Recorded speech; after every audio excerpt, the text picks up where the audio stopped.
Bulletin के आगाज में आपको अहम खबर दें कि जस्टिस मंसूर अली शाह और जस्टिस अतहर मिनुल्लाह के इस्तीफे मंजूर कर लिए गए हैं। सुप्रीम कोर्ट के सीनियर जजेस ने 27वीं आईनी तरमीम पर एतराज़ करते हुए इस्तीफे सदर मुमलिकत को भेजे थे। जस्टिस मंसूर अली शाह और जस्टिस अतहर मिनुल्लाह ने गुज़िश्ता रोज़ इस्तीफ़ा दे दिया था और अब ये इस्तीफे दोनों जज साहिबान के इस्तीफे मंजूर कर लिए गए हैं।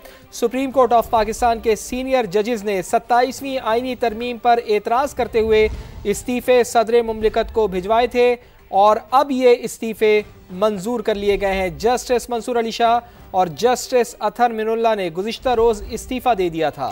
जी हाँ, हम खबर कि जस्टिस मंसूर अली शाह और जस्टिस अतहर मिनुल्लाह के इस्तीफे मंजूर कर लिए गए हैं।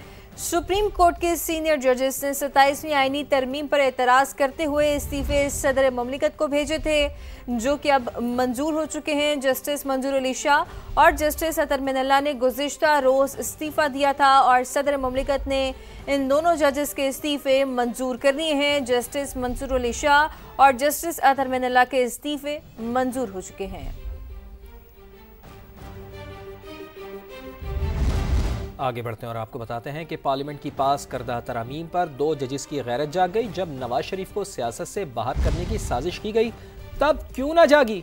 वज़ीर दिफा ख्वाजा आसिफ की कौमी असम्बली में घन गरज कहा, मुल्क की तारीख में अदलिया का किरदार स्याह और भयानक है। जब 52 कानून एक ही रात में मंजूर किए गए तब इन जजेस का ज़मीर कहाँ था। PTI वाले दहशत गर्दों को तहफ़्फ़ुज़ देने वाले बने हुए हैं। कल 2 जजेस को जो है इस ऐवान की, इस पार्लियामेंट की पास करदा एक तरमीम जो है आइन में, उसके खिलाफ जो है उनकी गैरत जाग गई। लेकिन जब ये कैंगरू कोर्ट्स बना के मियां नवाज शरीफ को विक्टिमाइज किया जा रहा था, उस वक्त किसी की गैरत ना जागी। ये कल वाले जज थे, उस वक्त भी सुप्रीम कोर्ट और हाई कोर्ट में बैठे हुए थे। अदलिया का किरदार पाकिस्तान की तारीख में हर मोड़ के ऊपर इतना भयानक और स्याह रहा है। जुल्फकार अली भुट्टो की फांसी से लेकर और उसके बाद नवाज शरीफ को नाअहल करार देना, ये इसी अदलिया ने किया। और ये जजेस जो हैं, इनका जमीर जो है दहाइयों से सोया हुआ था। आज जब दुम के ऊपर पैर आया है तो ये जजेस अब बयान दे रहे हैं, पोएट्री कर रहे हैं, ये सब कर रहे हैं। जब आधी रात को 52 कवानीन जो है पास किए गए और इस असेंबली को डिसॉल्व किया गया, उस वक्त इनकी गैरत और अहमियत कहाँ थी। ये नारा लगाते हैं ना, खान नहीं तो पाकिस्तान नहीं, ये उसकी ट्रांसलेशन है। यही लोग जो है दहशत गर्दों के तहफ़्फ़ुज़ देने वाले भी बने हुए हैं। ये पाकिस्तान के वफादार हैं या दहशत गर्दों के वफादार हैं, आइन के वफादार हैं या एक शख्स के वफादार हैं, ये इनको फैसला करना होगा, नहीं तो तारीख अपने फैसले कर देती है। वफाकी आईनी अदालत के पहले चीफ जस्टिस अमीनुद्दीन ने ओहदे का हल्फ उठा लिया। सदर मुमलिकत आसिफ अली जरदारी ने हल्फ लिया। वज़ीर आज़म शहबाज शरीफ, फील्ड मार्शल आसिम मुनीर और मुसल्लह अफवाज के सरबराहान ने शिरकत की। जस्टिस हसन अजहर रिजवी, जस्टिस आमिर फारूक और जस्टिस बाकिर नजफी भी आईनी अदालत का हिस्सा बन गए। आईनी अदालत के चीफ जस्टिस अमीनुद्दीन खान ने हल्फ लिया। जस्टिस करीम खान आगा, जस्टिस रोजी खान और पेशावर हाई कोर्ट से अरशद हुसैन बाद में हल्फ उठाएंगे। जस्टिस मुसरत हिलाली की आईनी अदालत की जज बनने से माजरत, इनकार सेहत के मसाइल की वजह से किया। हल्फ बर्दारी की दूसरी तकरीब इस्लामाबाद हाई कोर्ट में हुई। इस्लामाबाद से टिक्का खान सानी की रिपोर्ट देखिए।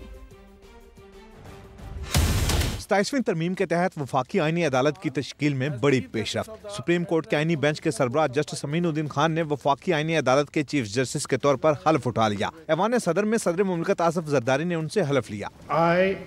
I, Justice Aminuddin Khan, do solemnly swear that I will bear true faith and allegiance to Pakistan.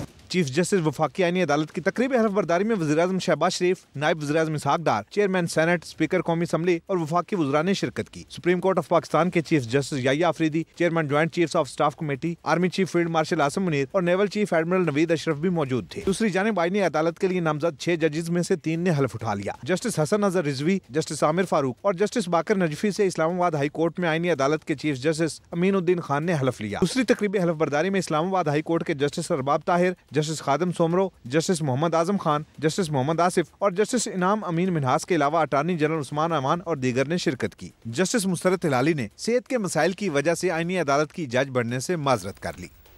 Peshawar high court का बड़ा हुक्म, खैबर पख्तूनख्वा हुकूमत को सियासी सरगर्मियों में सरकारी वसाइल इस्तेमाल करने से रोक दिया।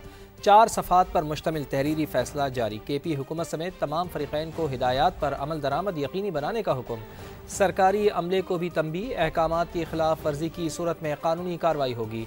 तहरीरी हुक्मनामे में कहा गया है कि सरकारी वसाइल सिर्फ अवामी खिदमत के लिए होते हैं, सियासी सरगर्मियों के लिए नहीं। ऐसा करना ज़ाब्ते इखलाक के खिलाफ है। सज्जाद हैदर की रिपोर्ट। खैबर पख्तूनख्वा हुकूमत सियासी सरगर्मियों में सरकारी वसाइल इस्तेमाल नहीं कर सकती। पेशावर हाई कोर्ट का हुक्म, 2022 के इस्लामाबाद लॉन्ग मार्च और एहतजाजी जलसों में सरकारी मशीनरी इस्तेमाल के खिलाफ केस। जस्टिस साहबजादा असदुल्लाह ने 4 सफ़ात पर मुश्तमिल तहरीरी फैसला जारी कर दिया। अदालत ने कहा, आइन के आर्टिकल 25 के तहत सरकारी वसाइल किसी एक ग्रुप या जमात के नहीं होते। सियासी मकासद के लिए सरकारी वसाइल का इस्तेमाल ज़ाब्ता इखलाक की खिलाफ वर्जी है। हुकूमत सरकारी और सियासी सरगर्मियों के दरमियान सख्ती से अलहदगी को बरकरार रखे। सरकारी मशीनरी, गाड़ियाँ और मुलाजमीन को एहतजाज और लॉन्ग मार्च में इस्तेमाल न किया जाए। दरख्वास्त गुजार के वकील के मुताबिक लॉन्ग मार्च के दौरान इस्लामाबाद में कई सरकारी गाड़ियों को फौजदारी मुकदमात के तहत कब्जे में लिया गया। सूबे की सरकारी मशीनरी न होने पर आवाम को मुश्किलात का सामना करना पड़ा है। पेशावर हाई कोर्ट ने सरकारी मशीनरी के सियासी मकासद के लिए इस्तेमाल पर पाबंदी आयद करते हुए दरख्वास्त निपटा दी। सज्जाद हैदर, समा, पेशावर। वज़ीर मुमलिकत बराए दाखिला तलाल चौधरी का कहना है कि खैबर पख्तूनख्वा से 2 बार इस्लामाबाद पर सरकारी वसाइल के साथ चढ़ाई की गई, जो कि गैर आईनी इक़दाम था। पेशावर हाई कोर्ट के फैसले के बाद ये वाज़ेह हो गया कि अब कोई ऐसा करेगा तो न सिर्फ क्रिमिनल केस बनेगा, बल्कि सूबे के वज़ीर आला की नाअहली के लिए केस इलेक्शन कमीशन को भेजा जाएगा। बहुत बड़े मार्च धावे KP ने वफाक पे जो बोले तो सरकारी वसाइल के साथ बोले, उसमें बुलेट प्रूफ गाड़ियाँ, उसमें एम्बुलेंसेज, 1122 की गाड़ियाँ, उसमें सरकारी मुलाजमीन, उसके बाद सरकारी असला, सरकारी इवन आंसू गैस से लेकर इस्तेमाल करते हुए वो तमाम एक ऐसा काम किया जो कि गैर आईनी था। इस फैसले के बाद बड़ा क्लियर ये बात हो गई है कि अगर कोई ऐसे कोई वसाइल इस्तेमाल करेगा वो ना सिर्फ क्रिमिनल केस को उस पे बनेगा किसी वजीर आला पे, बल्कि उसके साथ वो डिस्क्वालिफिकेशन के लिए भी फिट केस होगा इलेक्शन कमीशन के पास कि अगर इस फैसले की वो तौहीन करेगा। तो ये वाला फैसला जो है ये बिल्कुल ठीक है। गवर्नर KP फैसल करीम कुंडी ने पेशावर हाई कोर्ट के फैसले को खुश आइंद करार दे दिया है। कहा, जल्द से जुलूस अपने वसाइल पर करें, सरकारी वसाइल के नुकसान का अजाला भी किया जाए। हाई कोर्ट ने बड़ा अच्छा फैसला किया है। बात में अगर हमारे टूरिस्ट वहाँ पर जो है वो डूबे, या हमारे पास क्राउड बस की सूरत में यहाँ पर सैलाब आया, जब हमारे पास यहाँ पर किसको आग लगी, तो हमारे पास ये चीजें मौजूद नहीं थी। पता चला कि जी वो तो हमारे पास इस्लामाबाद में जो है वो उन्होंने जो है वो रखी हुई है, क्योंकि हमने उनको इस्तेमाल किया अपने जुलूसों के लिए और जलसों के लिए। अगर आपने कोई जलसे जुलूस करने हैं, जो भी करना है, तो अपने ज़ाती वसाइल, अपने पार्टी के वसाइल खर्च करें, न कि टैक्स पेयर के पैसे खर्च करें। ये आंसू गैस के शैल के पास कहाँ से है? या तो उन्होंने सरकारी गोदामों से उनकी लूट मार की है, या फिर उन्होंने किसी मुल्क दुश्मनों से ली है। जो नुकसान हुए हैं वो उस वक्त के जो चीफ मिनिस्टर थे, उस वक्त के जो हुक्मरान थे, उनको ये भेजना चाहिए और या उनकी पार्टी को भेजने चाहिए जो जिन्होंने नुकसान किए हैं, जिन्होंने हमारी मशीनरी को नुकसान पहुंचाए हैं, हमारे वसाइल इस्तेमाल किए हैं, ये उन्हीं को भेजना चाहिए और उन्हीं से चीजें वसूल होनी चाहिए। PTI रहनुमा जुनैद अकबर की हुकूमत को फिर मुज़ाकरात की पेशकश। समा से खुसूसी गुफ्तगू में कहा कि हुकूमत संजीदा है तो वज़ीर आला KP को साथ लाकर बैठने को तैयार हैं। ज़ाती तौर पर इस हवाले से किरदार अदा करने को तैयार हूँ। हुकूमत को अपने रवैये से साबित करना होगा कि हम सियासी लोग हैं। का चीफ मिनिस्टर जो 6 दफ़ा आया, उसको एक चोर रोकता है, उसको मुलाकात नहीं करती, उसको रास्ता पे जाने की इजाज़त नहीं होती। तो इस तरह की रवैया रखेंगे तो आप हमें सियासी स्पेस नहीं देंगे, आप हमें नाअहल करेंगे, रोज़ाना वारंट निकालेंगे, FIR करेंगे और फिर हमसे ये उम्मीद रखें कि हम करेंगे।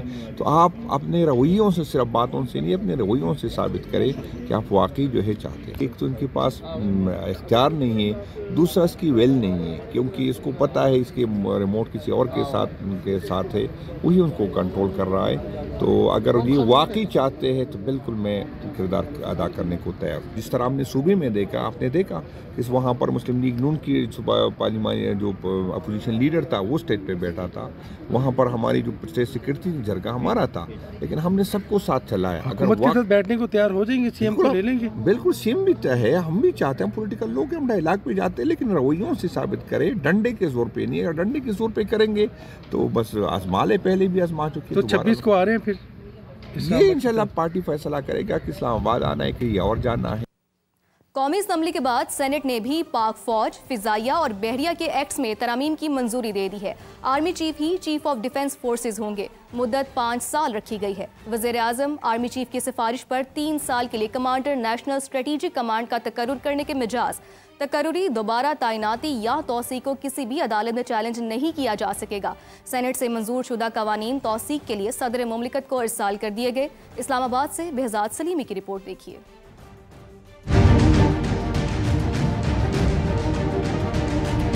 पाकिस्तान आर्मी, PAF और पाक बहरिया के एक्ट्स में तरमीम के बिल सेनेट से भी मंजूर। नायब वजीर आजम और कायदे ऐवान इसाक डार ने तीनों बिल बारी बारी पेश किए। Supreme court practice and procedure तरमीमी बिल 2025 की भी मंजूरी। अपोजिशन की जानिब से बिलों की मुखालफत। कौमी असम्बली ने ये बिल जुमेरात को पास कर दिए थे। Those against the motion may say no.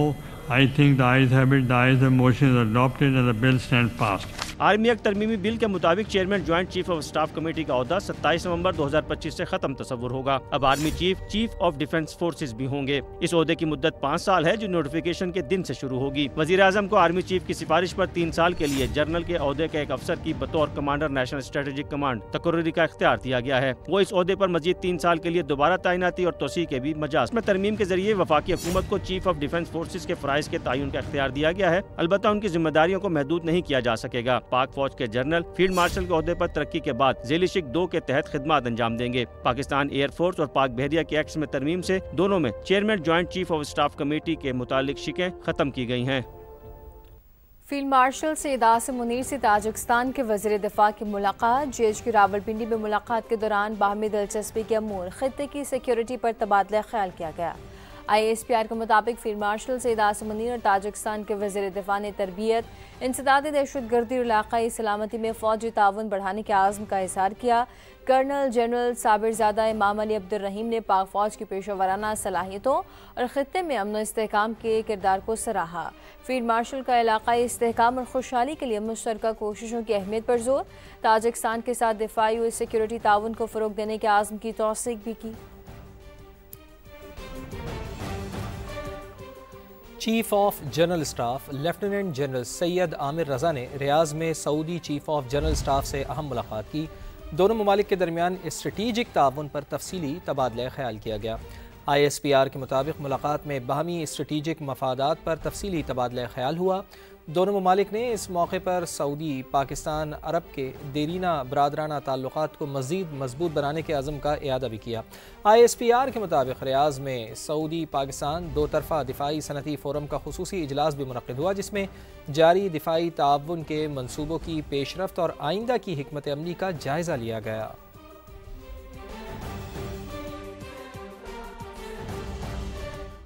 और अब आपको बताएं कि विफाकी वज़ीर मवासलात अब्दुल अलीम खान की खैबर पख्तूनख्वा में नए टोल प्लाजे कायम करने की हिदायत। हासिल होने वाली आमदन सूबे के शहराती निज़ाम पर खर्च होगी। विफाकी वज़ीर मवासलात ने वाज़ेह कर दिया कि टोल प्लाजों पर तोड़ फोड़ बर्दाश्त नहीं की जाएगी। मुलव्विस अफराद के खिलाफ सख्त कानूनी कार्रवाई होगी। पाकी वजीर मवासलात अब्दुल अलीम खान की ज़ेर सदारत इस्लामाबाद में अहम इजलास। NHA हुकाम ने जारी मंसूबों और माली वाजिबात पर ब्रीफिंग दी। अब्दुल अलीम खान ने हिदायत की कि खैबर पख्तूनख्वा में नए टूल प्लाजे कायम करने के लिए सूबाई हुकूमत से राब्ता किया जाए। नए टूल प्लाजों की आमदनी खैबर पख्तूनख्वा के शहराती निज़ाम पर खर्च होगी। साथ ही वाज़ेह किया कि टूल प्लाजों पर तोड़ फोड़ बर्दाश्त नहीं की जा सकती। NHA मुलव्विस अफराद के खिलाफ फौरी तौर पर FIR दर्ज कराए।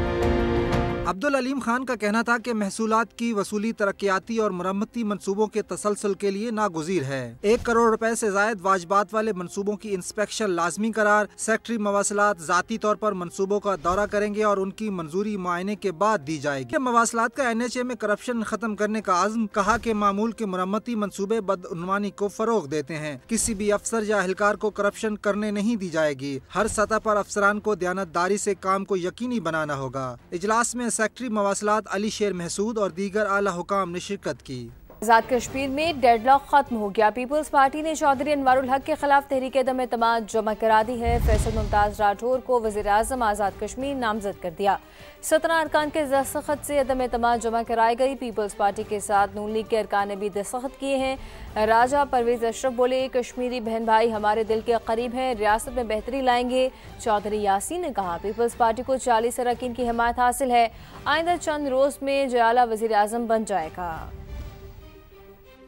हमारे पास मौजूद है नून लीग की माइत और फिर और लोग भी, we will cross the number of 40।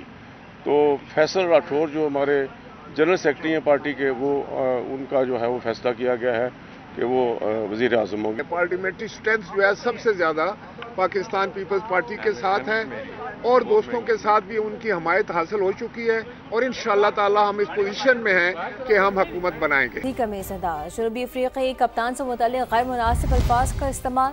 Kolkata test में भारतीय खिलाड़ी बावोमा को बोना कहते रहे। ऑडियो स्टंप माइक में रिकॉर्ड होकर वायरल हो गई।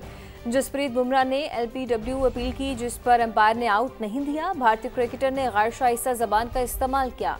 खेल से खिलवाड़ की एक और मिसाल, इंडियन खिलाड़ियों ने गेम ऑफ जेंटलमैन की धज्जियां उड़ा दी। स्पिरिट ऑफ द गेम की संगीन खिलाफवर्जी। क्या ICC भारतीय खिलाड़ी के खिलाफ एक्शन लेगी? क्या भारत से ताल्लुक रखने वाले जय शाह इंसाफ पर मबनी फैसला करेंगे? सवाल उठ गए।